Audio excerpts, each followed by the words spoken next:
लेकिन आइए अब जरा टायर स्टॉक्स पे फोकस करते हैं। क्यों? क्योंकि सीएलएसए इस पे फोकस कर रहा है और कुछ पॉजिटिव रिपोर्ट ही लेकर आए हैं। तो जानवी हमारे पास वो डिटेल्स लेकर आई हैं।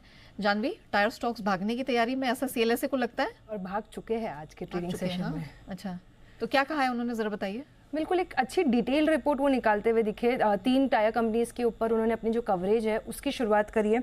अपोलो टायर्स है, सीएट और एमआरएफ, तीनों में ही देखे तो औसतन करीबन 30-35% का जो है वो अपसाइड वो डिनोट करते हुए दिख रहे हैं। सीएलएसए क्या सीएट पे जो रेटिंग है वो अक्यूमुलेट है और जो लक्ष्य है वो करीबन 3493 करोड़ रुपीस का है, करीबन 30% ऊपर ये टारगेट है फिलहाल के भाव से। वही अपोलो का भी जो भाव है फिलहाल जो टारगेट है वो सीएमपी से करीबन 40% अपसाइड डिनोट करता है। अब इस रिपोर्ट में काफ़ी कुछ पॉजिटिव पॉइंट्स उन्होंने हाईलाइट किए, लेकिन एक जो बड़ा पॉजिटिव पॉइंट उन्होंने ये कहा है कि जो पूरी इंडिया की जो टायर इंडस्ट्री है वो एक स्वीट स्पॉट पे है फिलहाल, क्योंकि हम देख रहे हैं लगातार जो प्राइसिंग इन्फ्लेशन हो रहा था जिसके चलते कंपनीज लगातार अपने प्राइस हाइक्स ले रही थी, तो उनके ऊपर कुछ ज़्यादा बर्डन नहीं हुआ।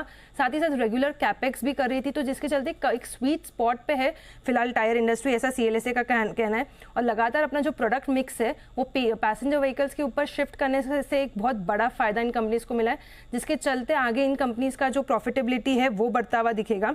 और साथ में साथ ये चीज़ कही है कि जो पिछले एक क्वार्टर में तिमाही में हमने देखा था कि जो मार्जिन्स है वो बॉटम आउट होते हुए दिख रहे हैं। 2 साल के बाद ये ग्रॉस मार्जिन्स बॉटम आउट हुए, तो आने वाले टाइम में काफ़ी एक इम्प्रूवमेंट वहाँ आता हुआ दिख सकता है, क्योंकि हम देख रहे हैं जो इनके रॉ मटेरियल्स है खासकर क्रूड ऑयल 2021 के बाद निचले स्तर पे फिलहाल आता हुआ दिखा है। करीबन 15% तक की गिरावट Q4 में आती हुई दिखी क्रूड ऑयल की, तो जिसके चलते इनके जो मार्जिन्स है उसे सपोर्ट मिलेगा। साथ ही साथ उन्होंने ये भी हाईलाइट किया है जिसके चलते इनका FCF जनरेट जो फ्री कैश फ्लो है वो जनरेशन काफ़ी मजबूत होता हुआ दिखेगा, क्योंकि टायर इंडस्ट्री में आमतौर पर रेवेन्यू ग्रोथ पे फ्री कैश फ्लो को जज नहीं करते, जो कैपेक्स करते हैं और साथ ही साथ जो मार्जिन इनके जनरेट होते हैं उससे फ्री कैश फ्लोज को जज किया जाता है, तो इसके चलते इनका FCF भी इंप्रूव होगा।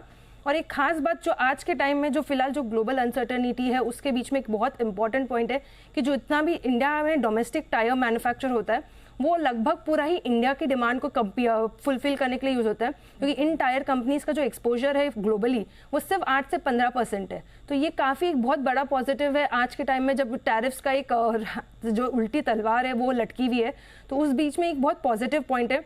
तो ऑल इन ऑल एक पॉजिटिव नोट है, जिसके चलते हम देख रहे हैं कि आम तो जो टायर स्टॉक से 2.5 से 3% तक की तेजी वहां आती हुई दिख रही है। चलिए, तो विस्तृत रूप से आपको जानवी ने सब समझा दिया और वाकई में टायर स्टॉक्स आज देखिए क्या तेजी से भाग रहे हैं। आशा जी, जरा बताइए अपोलो टायर्स पे क्या व्यू बन रहा है? जी बिल्कुल, देखिए बिल्कुल टायर स्टॉक्स में बढ़िया तेजी हमें देखने को मिलती है। अपोलो टायर्स उसी श्रेणी में आता है और मेरे हिसाब से 426 के आसपास चल रहा है और ये 440 तक जाने की पूरी पूरी गुंजाइश रखता है। खरीदारी करने की सलाह इस काउंटर पे रहेगी 446 के टारगेट के लिए। स्टॉप लॉस के तौर पे जो लेवल अच्छा लगता है वो 408 का लगता है। तो ये काउंटर ऐसा है जो तेजी में लगता है और धीमे खरीदारी की सलाह। ओके, आस्था जी, आपका ऑडियो मुझे ठीक से सुनाई नहीं दिया, आप एक बार टारगेट रिपीट कर सकती हैं? जी बिल्कुल, टारगेट 446 से 450 के रहेंगे, स्टॉप लॉस 408 का रहेगा।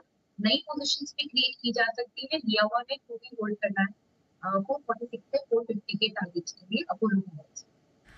ओके, तो ये है सलाह टायर स्टॉक्स पर और अपोलो टायर फिलहाल अच्छा लग रहा है ट्रेड के लिए। चलिए, इस बीच बिगुल की फरमाइश